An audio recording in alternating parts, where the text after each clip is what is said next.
السلام عليكم ورحمة الله تعالى وبركاته. اليوم ان شاء الله غادي نحضر واحد الطارت كلاسي للاعياد والمناسبات.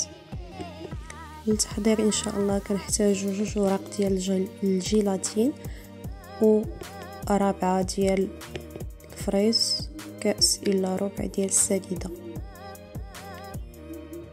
كناخدو داك الفريز كنديروه في مقله، كنفرقوه مع بعضو. ما عندي مكونجلي،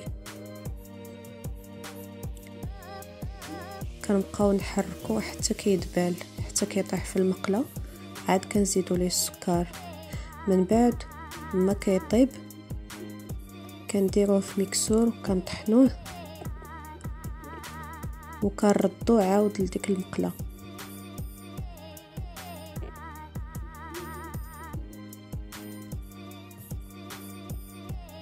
كنضيفوا ليه هادوك 2 وراق ديال الجيلاتين اللي ديجا مذوبين في الماء،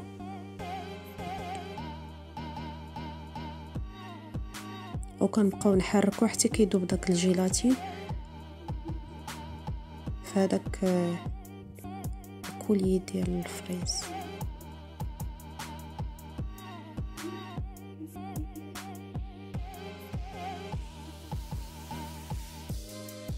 من بعد ما كنحيدوه من على النار كنخليوه يبرد شويه، وكنديروه في مول اللي يكون ديجا دايرين ليه السلوفان من التحت، وكنقادوه في داك المول وكندخلوه المجمد. مده ديال ساعات المكانه كيكون واجد. كنقادوه في الاطار على حسب شنو الاطار خدامه انت به. انا خدمت اطار على شكل قلب،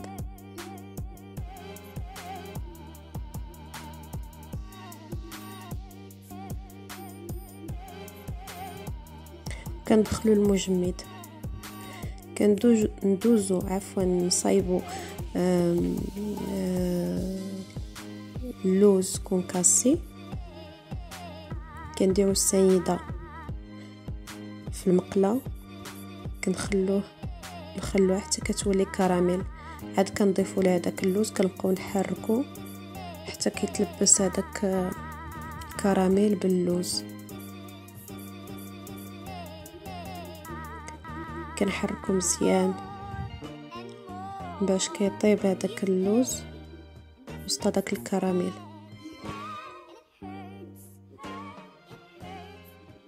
من بعد كندوزو نديروه في شي اناء وندخلوه للفريغو. ممكن ندخلوه للفريغو، ممكن الا كنا زربانين عليه ندخلوه للفريغو وما كناش زربانين عليه كنخلوه غير على برا دغيا كيجمد، وكندوزو نطحنوه. كنهرسوه بيدينا وكنطحنوه في الطحانه. كندوزو المرحله الثالثه اللي هي الكيك. كنحتاج 2 بيضات، 2 معالق ديال الكاكاو، راس معلقه صغيره ديال خماط الحلويات، 3 المعالق ديال السكر، 2 معالق ديال الزيت والدقيق. كنخوضوا السكر هو والبيض، كنضربوهم مزيان حتى كيولوا بالخلاط الكهربائي، حتى كيولى الخليط ابيض. ها هو كيف كتشوفوا. كنضيفوا الزيت، دوك 2 معالق كبار ديال الزيت. كنعاودو نخلطو.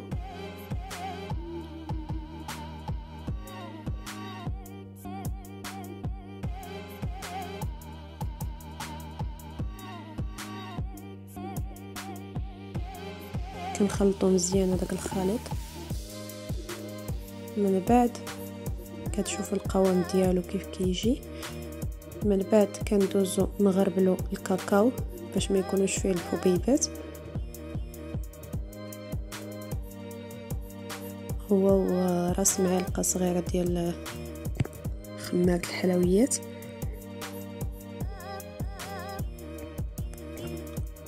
والدقيق كنديرو 2 معالق. كنديرو الدقيق تدريجيا تنشوفوا شحال غادي يقدر يدخل لينا الكيك. كنديروا 2 معالق ديال الدقيق وكنخلطوا الكيك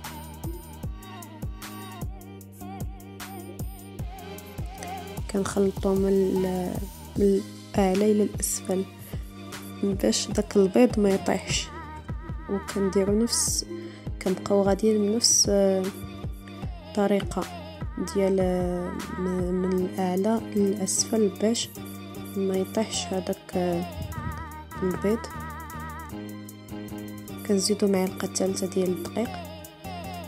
كنشوف واش الخليط باقي جاري.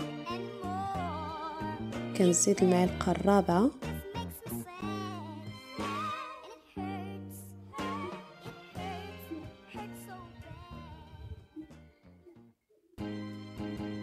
كنخوضو مزيان حتى كنحصلوا على هذا الشكل ديال القوام. كنجيبوا الطاوه اللي ندهنوها بالزيت باش ما تلصقش لينا الكيك وكنسرحوا على داك الخليط.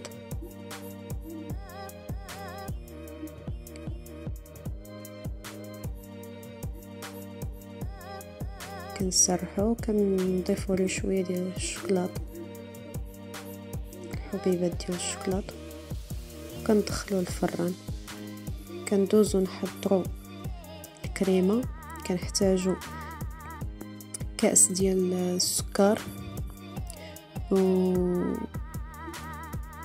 2 صفار ديال البيض، وكنبقاو نطربوهم مزيان حتى كيولي الخليط ابيض. في مقله كنديروا كاس ديال الحليب مع كاس ديال الكريمه وكنديروهم يدفاو، وكنصبوا هذاك الخليط على البيض وكنحركوا بالزربه باش ما يطيبش لنا البيض.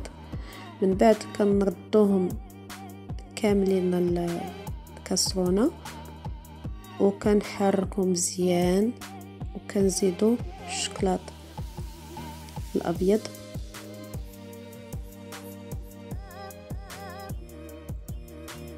هو الجيلاتين.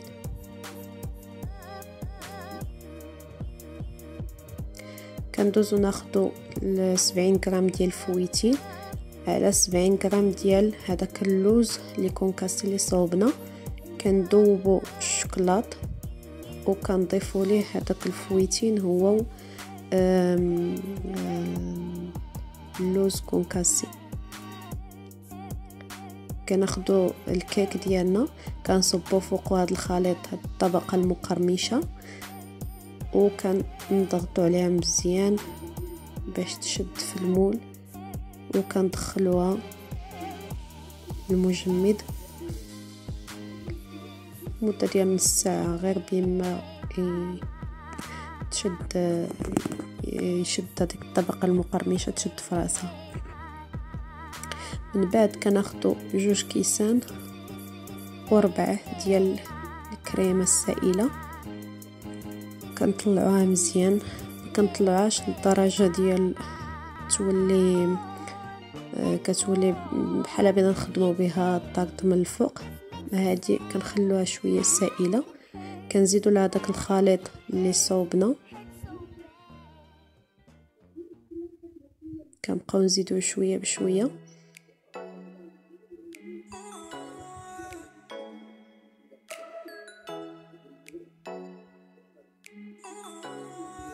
من بعد كناخدو هذاك المول، كنديروا الكريمه لتحت، عاد كناخدو هذاك الكيك والطبقه المقرمشه كنحطوها فوق هذاك الكريمه وكنضغطوا عليها باش تشد. من بعد كنضيفوا الكريمه،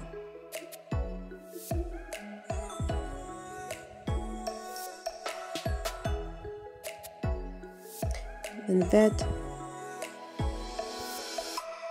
كنضيفوا هذاك الكولي ديال الفريز،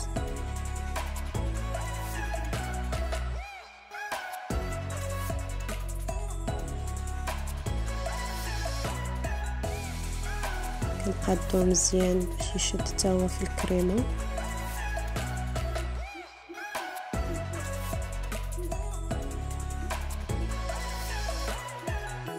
عاد كنضيفو فوقو اللي تبقى من الكريم. كنقادوها مزيان الجوانب مزيان باش ما يجيش الطاقة خاويه من الداخل من الجناب. كنقادوها مزيان كنسرحوها وكندخلوها المجمد لمده ديال ليله كامله. خاصها تبات في الفريغو باش كتشد مزيان.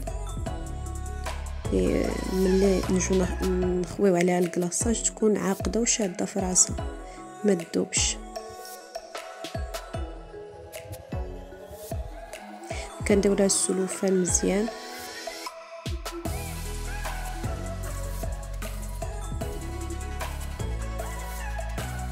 كندخلوها المجمد.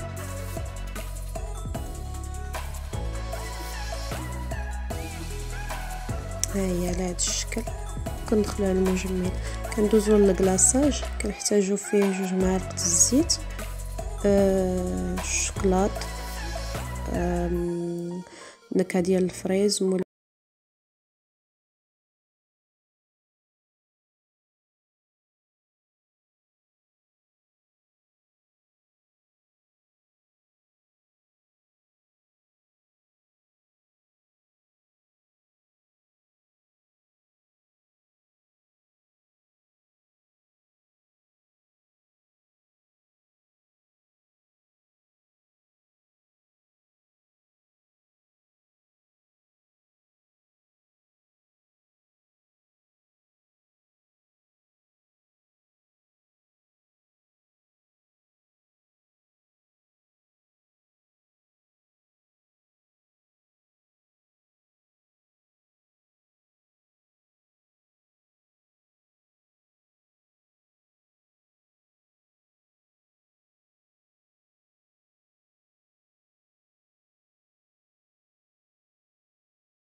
كان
مزيان داك الخليط. من بعد كنصفيوه